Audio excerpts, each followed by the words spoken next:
মালিকের খাঁটি গোলামেরা আল্লাহর জন্য বড় পাগল। কই কেমন মালিকের জন্য বড় পাগল? আল্লাহর খাঁটি বান্দারা দুনিয়া চায় না, দুনিয়া চায় না, তা আখিরাত চায়। কোটি টাকা সামনে চলে আসছে, বান্দা কোটি টাকার দিকে মন দেয় না, আল্লাহকে চায়।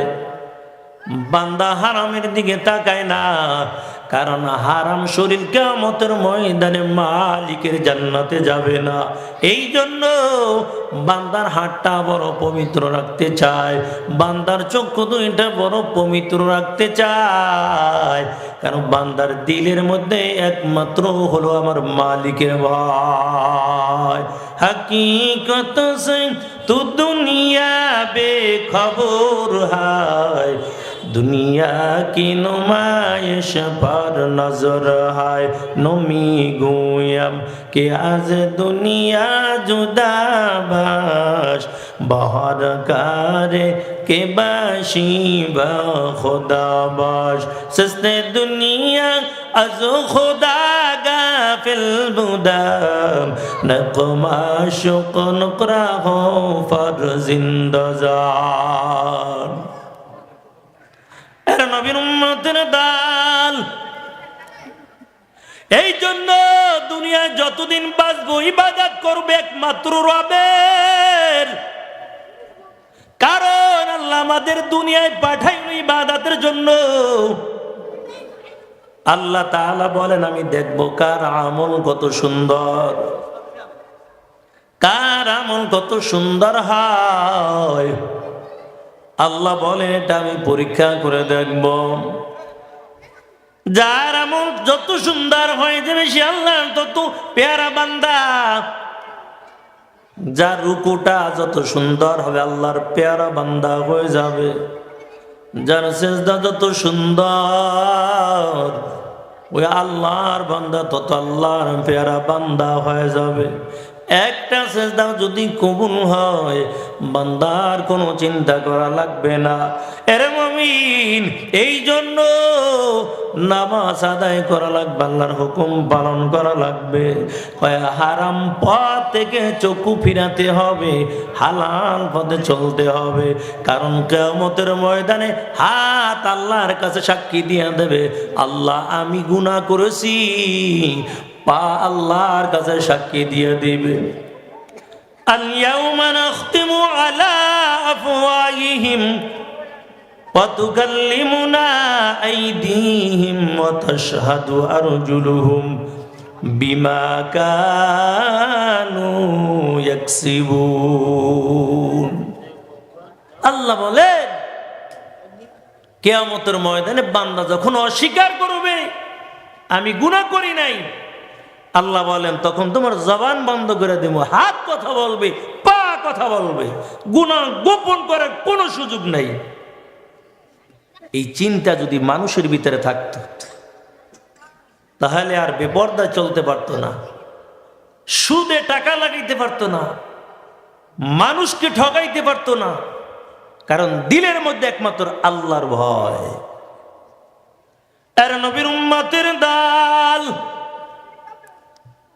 তবে কবরের মধ্যে কোনো টাকাওয়ালার পরিচয় চলবে না।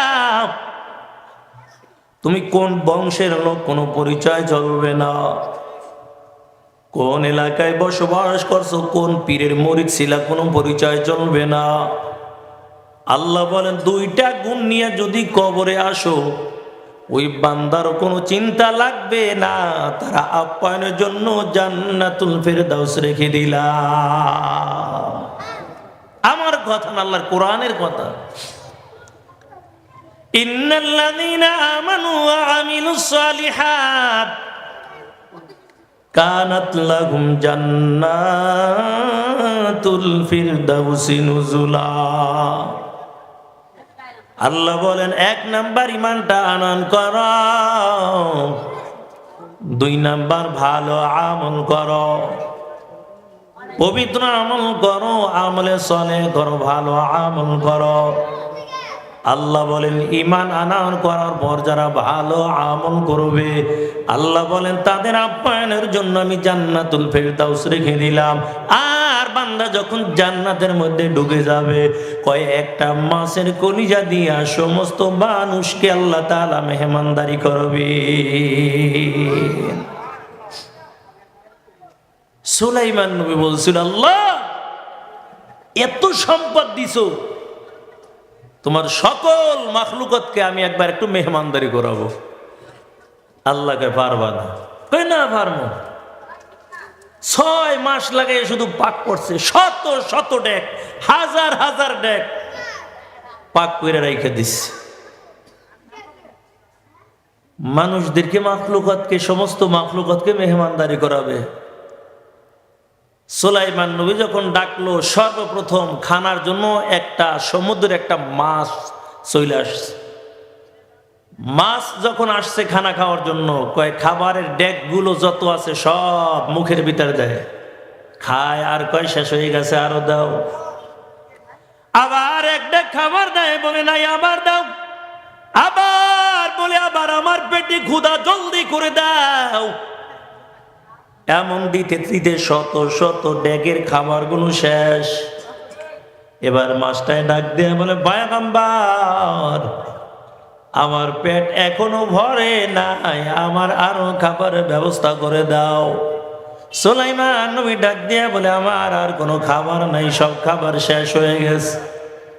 মাছ ডাক দিয়ে বলে, নবী আমার, আপনি যেই খাবার আমাকে খাওয়াইলেন, আল্লাহ এমন দৈনিক 2 লোকমা খাবার খাওয়ায়, মাত্র 1 লোকমা হইছে, 1 লোকমা খাওয়াইছেন, আর 1 লোকমা বাকি আছে।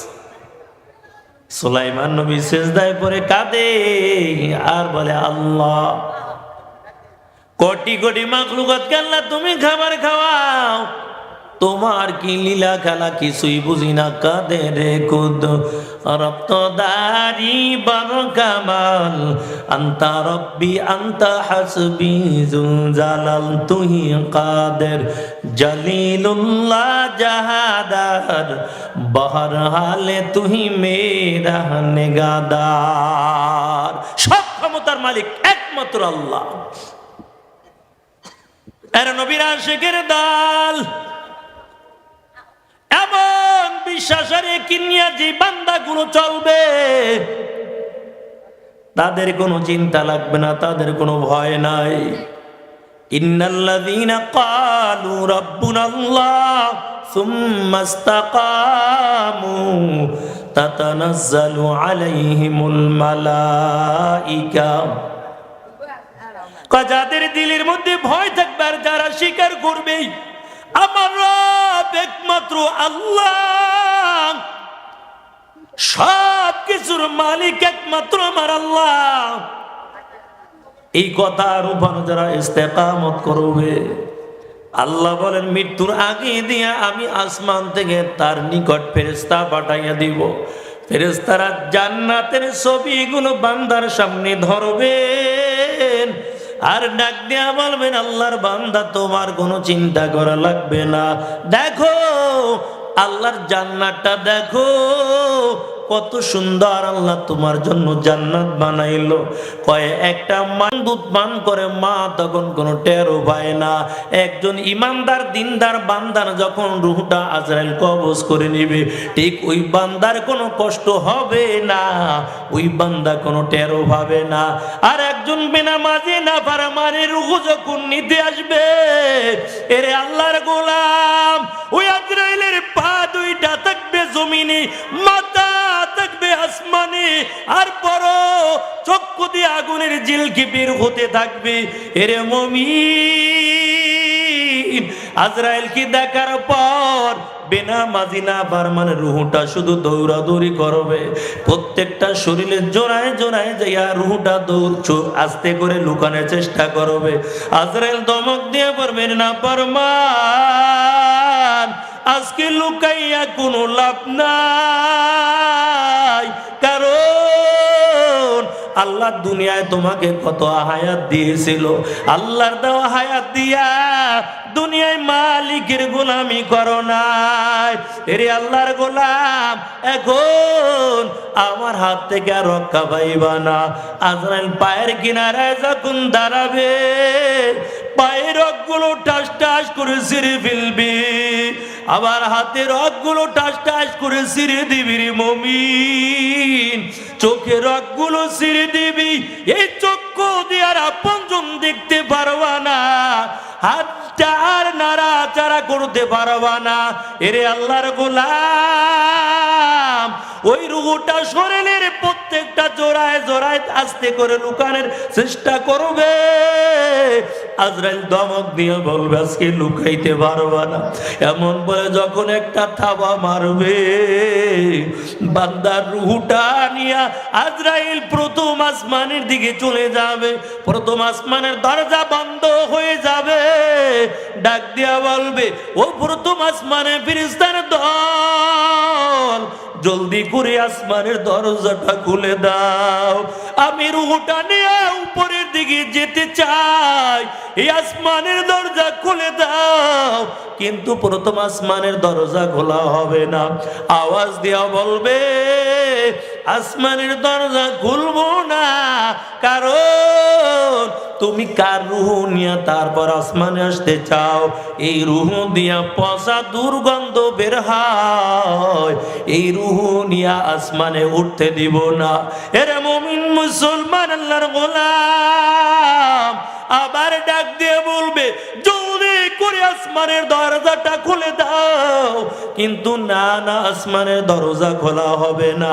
মাইয়েতকে যখন গোসল দিয়া কাপন দাপনে যখন ব্যবস্থা করবে, ওই অন্ধকার কবরের মধ্যে রাখার পর ওই কবরের মধ্যে রাইকা মাটি দিয়ে যখন মানুষগুলো চলে আসবে, আজরাইল উপর থেকে রুহটা বড় গোসা হইয়া নিক্ষেপ করবে।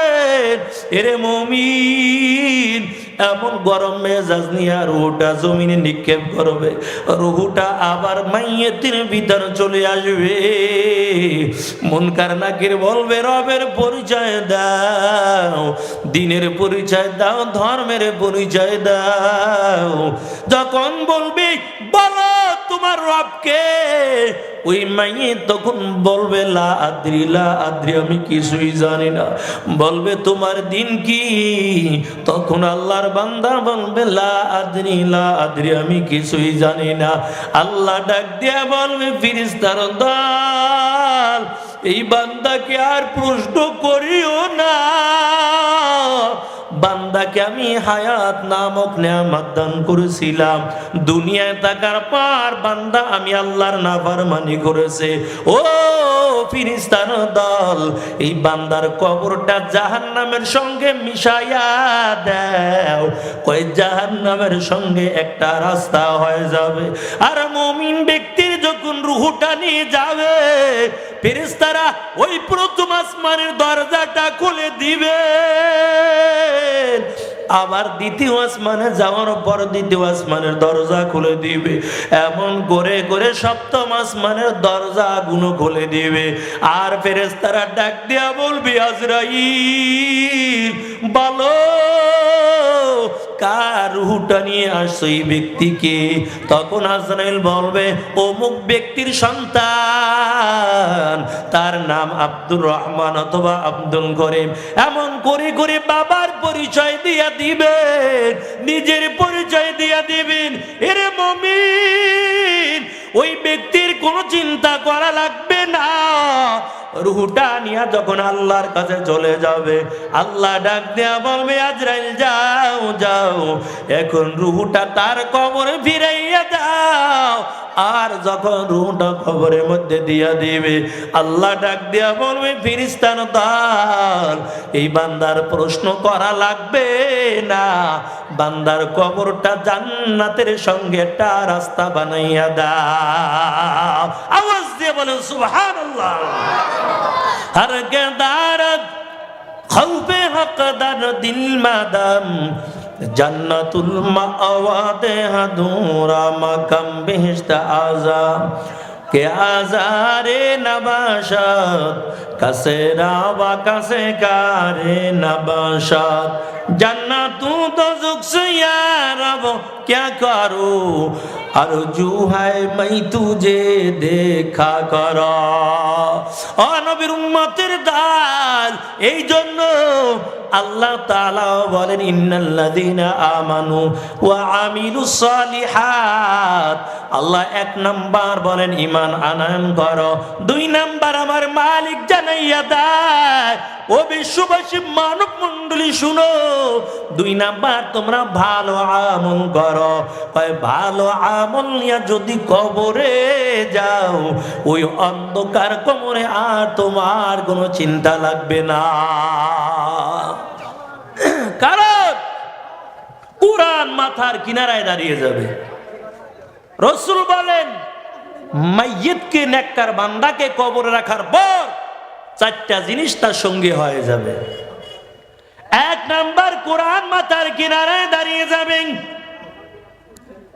মুনকার নাকির মাথার দিকে থেকে যখন আসবে ফেরেশতারা যখন আস্তে করে আসা শুরু করে দিবে ওই কোরআন যুবক বেশে শক্তিশালী যুবক বেশে মাথার কিনারায় দাঁড়ানো মুনকার নাকির আওয়াজ দিয়ে বলবে কে তুমি কবরের মধ্যে বলো এই কোরআন আওয়াজ দিয়া বলবে আমি হলাম কালামুল্লাহ আল্লাহর কালাম মুনকার নাকির বলে তুমি আসছো কেন কবরে তোমার কি দরকার কোরআন আওয়াজ দিয়ে বলবেন এই ব্যক্তি দুনিয়ার জমিনে আমাকে ভুলে নাই আমিও তাকে কবরের মধ্যে ভুলবো না কোরআন আওয়াজ দিয়ে বলবে কতক্ষণ তুমি তার সঙ্গে থাকবা 1 ঘন্টা না 2 ঘন্টা না একদিন কোরআন আওয়াজ দিয়ে বলবে 1 ঘন্টা না একদিন না আর 1 বছর না যতক্ষণ পর্যন্ত আমার বন্ধুকে আমি জান্নাতের মধ্যে না ঢুকাইব ততক্ষণ পর্যন্ত কোরআন আমি তার সঙ্গী হয়ে থাকব আর এই কোরআন আমরা দিয়ে দিছি মসজিদের বারান্দায় আরে যার ঘরে কোরআন থাকবে ওই ঘরে আল্লাহ রহমতের ফেরেশতা আসবে কোরআন পড়তে পারেন না সকালবেলা একটু কোরআনটা খুলেন কোরআনটা খুইলা হাতের আঙুলগুলো টানতে থাকেন আয়াতের উপরে শুধু আঙুলগুলো এভাবে টানবেন আফসোস করবেন রাসূল বলেন কোরআন তেলাওয়াত করলে যেই সওয়াব হইতো ঠিক সেই পরিমাণ সওয়াব আল্লাহ তোমার আমল নামায় দান করে দিবেন আমরা চিন্তা করি কোরআন পড়তে পারি না দৌড়িও না শুইও না আরে কোরআন পরকালে আপনার আমার বন্ধু হয়ে যাবে আল্লাহর পয়গম্বর বলেন ডান দিকে একজন যুবক দুর্বল বেশে না সবল বেশে দাঁড়াবে ডান দিকের যুবক আওয়াজ দিয়ে বলবে কে তুমি কবরে আমার বন্ধুকে তুমি প্রশ্ন করতে এসেছো মুনকার নাকির বলবে তুমি কে তোমার পরিচয় জানতে চাই ডান দিকের যুবক আওয়াজ দিয়ে বলবেন আমি হলাম এই বান্দার নামাজ দুনিয়ার জমিনে বান্দা আমাকে ভুলে নাই ওই শীতের দিন শীতের রাত কষ্ট কইরা উজু কইরা তারপর নামাজ আদায় করেছে দুনিয়ার জমিনে বান্দা আমাকে ভুলে নাই আমিও বান্দাকে ভুলবো না মায়ার নবী বলেন যারা 5 ওয়াক্ত নামাজ আদায় করেছে আর উজু করেছে কিয়ামতের ময়দানে ওই বান্দার হাতগুলো পাগুলো চেহারাটা কয় নূরের আলো দ্বারা পরকালে ঝলমল ঝলমল করবে এই জন্য বেশি বেশি মুমিনের খাসলাত উজু বেশি বেশি করা কারণ আম্মা জান আয়েশা বলেন নবী পরকালে চিনবেন কেমনে আপনার উম্মতকে নবী বলেন 1000 যদি ঘোড়া থাকে আর একটা যদি চা দলা ঘোড়া থাকে ও আয়েশা এই ঘোড়াটা বেছে বের করতে কোনো কষ্ট হবে নি কয় না আমার যেই সমস্ত উম্মতগুলো উজু করে নামাজ আদায় করেছে তাদের চেহারা নূরের দ্বারা ঝলমল ঝলমল করবে রাসূল দেখেই চিনা ফেলে এটা আমার উম্মত এর নবীর আশিকের দল। শুধু তাই নয়, নামাজি ব্যক্তিকে আল্লাহ 5টা পুরস্কার দিবে। কয়টা? 5টা পুরস্কার দিয়ে দেবে নামাজি ব্যক্তিকে। তার মধ্যে একটা পুরস্কার, কবরের মধ্যে যখন বান্দা যাবে, বান্দার কবরে আযাব হবে না, কবরে আযাব আল্লাহ হটাইয়া দিবে। কিয়ামতের ময়দানে 30,000 বছরের বলছে তার রাস্তা কেমনে পারাবে না? ভয় নাই, ভয় নাই। একদম সুতার মতো, বিলেটের চাইতেও ধারালো। 30,000 বছরের রাস্তা, নিচে জাহান্নামের আগুন ধাউ ধাউ করে জ্বলবে। কেমনে পার হবেন? নবী বলেন, নামাজি ব্যক্তিরা বিজলির আকারে পার হয়ে যাইব। এরে যুবক ভাই, এই জন্য হাতে ধরে বলে যাই, পা ধরে বলে যাই, রে যুবক, নামাজকে বন্ধু বানাও, কোরআনকে বন্ধু বানাও, মোবাইলটাকে বন্ধু বানাইও না। কয় জুয়া হারাম জিনিস কি তুমি বন্ধু বানাইও না, নামাজকে বন্ধু বানাও। ও পর্দার আড়ালের মা, তুমিও 5 ওয়াক্ত